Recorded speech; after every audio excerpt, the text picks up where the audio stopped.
Hi hello నమస్తే welcome back to our channel princess Brinda. Mallanna దేవుడు పట్టణాలు ఉన్న ప్రతి ఒక్కరికి ఇలా ప్రత్యేకంగా గది ఉంటుంది. అందులో మల్లన్న దేవుడిని కొలుచుకుంటారు. అయితే మల్లన్న దేవుని పట్టణాలు 5 డేస్ ఉంటాయి. ఆ 5 డేస్లో సండే అన్న స్టార్ట్ చేస్తారు, లేదంటే బుధవారం అన్న స్టార్ట్ చేస్తారు. ఆదివారం బుధవారం మాత్రమే పట్టణాలు వేసుకుంటారు ఎక్కువ మట్టికి. అయితే ప్రాసెస్ ఏంటంటే, మల్లన్న పట్టణాలు వేసుకునే వాళ్ళు మొదటి రోజు ఇలా పాలపురక తీసుకొస్తారు. పాలపురక తీసుకొచ్చినాక గంగా స్నానానికి వెళ్ళి అక్కడ మల్లన్న దేవుడిని కొలుచుకుంటారు. మల్లన్న దేవునికి అక్కడ పూజ చేసిన తర్వాత గంగా స్నానం చేసి ఇంటికి వస్తారు. తర్వాత ఇంటికి వచ్చాక అందుగుంట తీసుకొస్తారు. అందుగుంట తర్వాత నెక్స్ట్ డే మార్నింగ్ కుమ్మరి వాళ్ళ ఇంటికి పోయి 5 కొత్త కుండలు తీసుకొస్తారు. ఆ కొత్త కుండల్ని మనం పెళ్ళిళ్ళలో ఏ విధంగా డెకరేషన్ చేస్తామో అందంగా డెకరేషన్ చేసి ఆ కొత్త కుండల్లో వాటర్ నింపుతారు. మనం పెళ్ళిళ్ళలో బావి దగ్గర ఏ విధంగా అయితే పూజ చేసి పసుపు కుంకుమ గంధం పత్తి గింజలు పెట్టి ఏ విధంగా అయితే వాటర్ తీసుకుంటామో అదే విధంగా ఇలా ఇక్కడ కూడా తీసుకుంటారు. అయితే బావి అవైలబుల్ ఉంటే బావి, లేదంటే ట్యాప్ దగ్గర అలాగే పూజ చేసి వాటర్ తీసుకొని ఆ కుండలతో మంగళహారతులతో ఇలా మల్లన్న దేవుడిని గంపలో పెట్టేసుకొని ఇలా ఒక పుట్ట దగ్గరికి వెళ్తారు. ఆ పుట్ట దగ్గరికి వెళ్ళి పుట్ట చుట్టూ 21 ప్రదక్షిణలు చేస్తారు. 21 ప్రదక్షిణలు పూర్తయిన తర్వాత మనం కుండలో తీసుకువెళ్ళిన నీళ్ళు ఉన్నాయి కదా, కొత్త కుండలు తీసుకువెళ్ళినాయి, ఆ నీళ్ళని పుట్ట మీద పోసి మంచిగా శుద్ధి చేస్తారు. పుట్టను మంచిగా కడుగుతారు, మొత్తం చల్లుతారు. తర్వాత పసుపు కుంకుమ గంధం చల్లుతారు. తర్వాత పుట్టలో కొన్ని ఆవు పాలు పోస్తారు. పోసిన తర్వాత కొద్దిగా పూజ చేసి ఆ ఒగ్గు పూజారి ఇలా గుణపం సలాకతో ఇలా తవ్వుతారనమాట. తవ్వి 4 కర్రలు పాతి అక్కడ ఒక పందిరిలా వేస్తారు.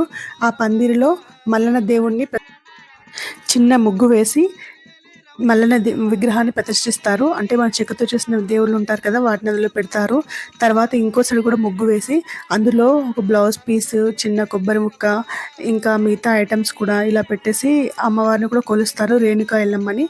తర్వాత ఈ రెండింటికి వెనక సైడ్గా ఒక గంపను ఇలా బోర్లించి తాడుని పెడతారు, నాగుపాములాగా 2 గంపలు బోర్లించి ఆ గంపల పైన పామును పెడతారు. అంటే రేణుకా ఎల్లమ్మ, పుట్టలో రేణుకా ఎల్లమ్మ ఉంటుంది కదా, అలా పామును పెడతారనమాట.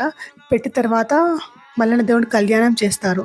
మల్లన్న దేవుని కళ్యాణం చేసి మల్లన్న దేవుని పైన అక్షంతలు, పసుపు బండారి ఇవన్నీ చల్లిన తర్వాత అక్కడున్న పొట్టుమన్నని ఆ పూజ అంతా కంప్లీట్ అయిన తర్వాత ఆ దేవుడి విగ్రహం తీసి ఎవరైతే పూజ చేసుకుంటున్నారో వాళ్ళని పిలిచి దగ్గర కూర్చోబెట్టుకొని ఏదైతే గుణపంతో తవ్వారో ఆ గుణపంతోనే ఆ దేవుడిని పెట్టిన చోట తవ్వి వాళ్ళు తెచ్చిన గంపల్లో కొంచెం పుట్టమన్ను వేస్తారనమాట. రెండిట్లలో ఎల్లమ్మ దగ్గర 2 ముగ్గురు వేసి రెండిట్లలో పూజ చేశారు కదా, 2 దగ్గర తోడుతారు. ఆ గంపలలో మట్టి నింపుతారు. ఈ పందిరి వేశారన్నాను కదా, పందిరి చుట్టూ ఇలా దారం చుడతారు. ఆ దారం లోపల మల్లన్న దేవుడిని పెడతారనమాట. పందిరి లోపల ఇటు సైడ్ ఏమో ఒక బ్లౌజ్ పీస్ టవల్ పెడతారు. ఈ పూజ అయిపోయిన తర్వాత ఇంకా గంపలో పుట్టమన్ను తీసుకొని ఇంటికి బయలుదేరుతారు. ఆ పుట్టమన్ను యాక్చువల్గా ఏం చేస్తారంటే, పాతకాలంలో అయితే ఆ పుట్టమన్ను తీసుకెళ్ళి దాంతో గద్దె వేసేవారు, ఆ పైన మల్లన్న దేవుని కొలుచుకునేవారు. అయితే ఇప్పుడు అందరూ ఎక్కువ సిమెంట్ గద్దెలు కట్టుకోవడం వల్ల ఎక్కువగా ఎవరు గద్దెలు వేయట్లేదు, కానీ ఆ పుట్టమన్నుతో అలుకుతున్నారు అనమాట. చిన్నగా ముందైన గద్దె వేసుకొని అలుకుతున్నారు, ఆ పైన మల్లన్న దేవుని కొలుచుకుంటున్నారు. అలికిన తర్వాత ఈ విధంగా పూజ మొత్తం పూర్తయిన తర్వాత మల్లన్న దేవుని ఇంటికి తీసుకెళ్తారు. వీళ్ళు తీసుకెళ్ళి ఆ పుట్ట బంగారాన్ని మంచిగా వాటర్లో కలిపి ఇంటి దగ్గర దేవుడు ఎక్కడైతే ఉన్నారో అక్కడ అక్కడ ముగ్గురు వేసుకొని దేవుని ప్రతిష్ఠించుకుంటారు. చూసారా మన దేవుడి గది ఎంత అందంగా ఉందో, బంతి పూలతో. మల్లన్న దేవుడికి బంతి పూలు అంటే చాలా ఇష్టం కదా, బంతి పూలతో ఎంత బాగా అలంకరించారు. ఇంకా పట్నాలు అంటేనే బోనాలు కదా, బోనాలు అయితే చెప్పలక్కర్లేదు, పెద్ద పెద్ద బోనాలు వండారు, చాలా బాగా చేశారు. దేవుడు కూడా మంచిగా కొలువై ఉన్నాడు, చాలా బాగా అనిపించింది నాకైతే. వాళ్ళకి సపరేట్ గది కూడా ఉంది, ఇలా దేవుడి గది చాలా బాగుంది. ఇట్లా ఈ పూజ అయిపోయిన తర్వాత ఇంకా పుట్ట బంగారం అయిపోయిన తర్వాత నెక్స్ట్ డే ఈవినింగ్, అదే రోజు ఈవినింగ్ బియ్యం సింకుపట్టడం అనే కార్యక్రమం ఉంటుంది. బియ్యం సింకుపట్టడం అంటే ఏంటంటే, ఏదైతే మనం ఎక్కడైతే మల్లన్న దేవుడిని కళ్యాణం చేయాలనుకుంటున్నామో అక్కడ మంచిగా శుద్ధి చేసుకొని మంచిగా అలికి ముగ్గు వేసుకొని దానిపైన చాప వేసుకొని ఒక క్లాత్ పరిచి మనం ఎన్ని బియ్యం అయితే సుంకు పడతామో ఎవ్రీ ఇయర్ అట్లా కొలుచుకొని పోసుకోవాలి వాళ్ళు బియ్యము. అట్లా కొలుచుకొని పోసుకొని చుట్టూ ఒక గీతలా గీస్తారు, దానిపైన ముగ్గు వేస్తారు. చిన్నగా ఇట్లా త్రిశూలం షేప్లో ముగ్గు కూడా ఉంటుంది, ఆ ముగ్గు వేస్తారు. ఆ ముగ్గు వేసి కథలు చెప్తారు.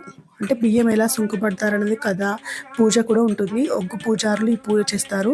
ఈ పూజ చేసిన తర్వాత ఎవరికైతే మల్లన్న పట్నాలు ఉంటాయో వాళ్ళు మాత్రమే అక్కడ బియ్యం సుంకుపడతారు. మల్లన్న పట్నాలు ఉన్న వాళ్ళు మాత్రమే మల్లన్న దేవుడిని చెక్క పట్టుకొని బియ్యాన్ని సుంకుపడతారు.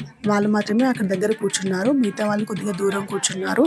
ఈ విధంగా బియ్యం సుంకు పట్టిన తర్వాత మల్లన్న పట్నాలు ఉన్న వాళ్ళే ఆ సుంకు పట్టిన బియ్యాన్ని దొంగిలించి కథ మొత్తం అంటే మల్లన్న దేవుడి పట్నాలు 5 రోజులు కదా, ఈ 5 రోజులు అయిపోయిన తర్వాత ఎన్ని బియ్యం దొంగిలించారో కూడా వాళ్ళు చెప్పాలి. అదన్నమాట. ఇట్లా బియ్యం సుంకు పెడతారు. మొత్తానికైతే ఇక్కడ ఒగ్గు పూజారి వాళ్ళు పూజ కూడా చేస్తున్నారు. నాతో పాటు మీరు చూడండి, ఓకేనా. ఈ వీడియో కొద్దిగా లేట్ అయింది, డిలే అయింది వీడియో అప్లోడ్ చేయడం. ఈ పూజ అయిపోయి ఆల్రెడీ 15 days అట్లా అవుతుంది. నేనే కొద్దిగా నాకు వర్క్ బిజీ వల్ల డిలే అయిపోయింది. నచ్చితే ఒక లైక్ చేయండి. చూడండి ఒగ్గు పూజారి ఏ విధంగా అయితే పూజ చేస్తున్నాడో, ఏ విధంగా గీత గీసి ముగ్గేస్తున్నాడో నేను చెప్పాను కదా, ఇంకా అట్లా ముగ్గేస్తున్నారని చెప్పేసి తర్వాత ఒగ్గు కథ కూడా చదువుతున్నారు. చూడండి, మల్లన్న దేవుడు పట్నాలు ఉన్నవారు దేవుణ్ణి చాలా రకరకాల దేవుళ్ళు ఉంటారు. మల్లన్నలోనే వివిధ రకాలుగా కొలుచుకుంటారు. మాలగాని మల్లన్న, ఆయనవోలు మల్లన్న, కొమరవెల్లి మల్లన్న, ఇలా చాలా ఉంటుంది. ఇంకా చాలా మల్లన్న దేవుళ్ళు ఉంటారు. కత్రసాని మల్లన్న అని చెప్పి ఎవరికి ఏ దేవుడు కొలువై ఉంటారో వాళ్ళు ఆ దేవుడిని కొలుచుకుంటారు. ఈ విధంగా వీళ్ళందరూ ఇక్కడ బియ్యం సుంకు పెట్టారు. వీళ్ళందరూ కూడా మల్లన్న పట్నాలు ఉన్న వాళ్ళే. ఆ బియ్యం సుంకు పెట్టాక ఆ బియ్యాన్ని కూడా దొంగిలించారు. ఎవరికి తెలియకుండా దొంగిలించాలి దొంగతనం అంటే, ఇంకా అలా చేశారు. ఈ బియ్యం అయితే సుంకు పెట్టడం మీరు వినండి నాతో పాటు. ఈ మల్లన్న పట్నాలు మ్యాక్సిమం సట్టివారాలలో వేస్తారు. ఇంకా తర్వాత అయితే మళ్ళీ ఈ ఉగాదిలోపు వరకు అందరూ వేసుకుంటారు. ఇది పెద్ద పట్నం. 5 రోజుల పట్నం అంటేనే పెద్ద పట్నం. 5 రోజులు కళ్యాణం లాగానే ఉంటుంది. ఖర్చు కూడా అదే విధంగా ఉంటుంది, వర్క్ కూడా అలాగే ఉంటుంది. మనం మానవులలో అంటే హ్యూమన్ బీయింగ్స్లో ఏ విధంగా అయితే మ్యారేజ్ చేస్తామో ఆల్మోస్ట్ అలాగే ఉంటుంది మల్లన్న దేవుడి పట్నం కూడా, పెళ్ళి కూడా. పట్నం అంటేనే మల్లన్న దేవుడి పెళ్ళి అని అర్థం. ఈ విధంగా అయితే బియ్యం సుంకు పడతారు.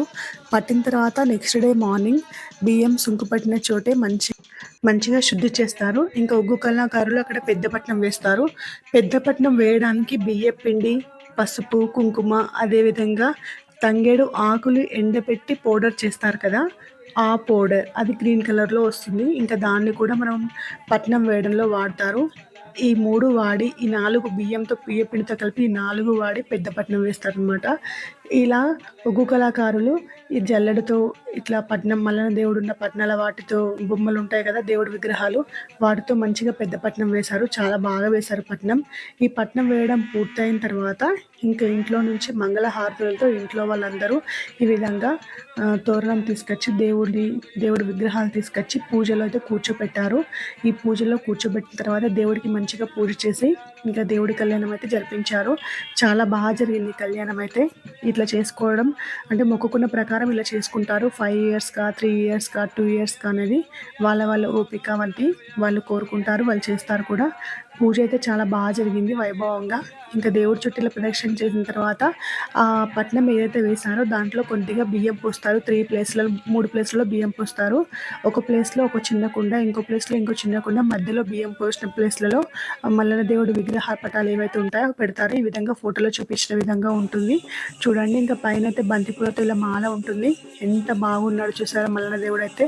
ఇంకా చుట్టూ గుమ్మడికాయలు, బూడిద గుమ్మడికాయ, ఏవైతే నైవేద్యాలు పెట్టామో బూరప్పాలు చేస్తారు కదా, బెల్లప్పాలు, ఆ బెల్లప్పాలు, బెల్లమన్నం, బెల్లం షకాలు ఇవన్నీ కూడా దేవుడికి పెట్టి పూజ చేస్తారు. ఈ వీడియోలో పుట్ట బంగారం, బియ్యం సుంకు పట్టడం మాత్రమే ఉన్నాయి.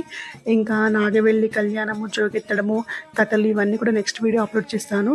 వీడియో నచ్చితే ఒక లైక్ చేయండి, షేర్ చేయండి, సబ్స్క్రైబ్ చేయండి. వీడియో చూసినందుకు ధన్యవాదాలు. మీకు ఈ వీడియో ఎలా అనిపించింది కామెంట్లో తెలియజేయండి. Thanks for watching.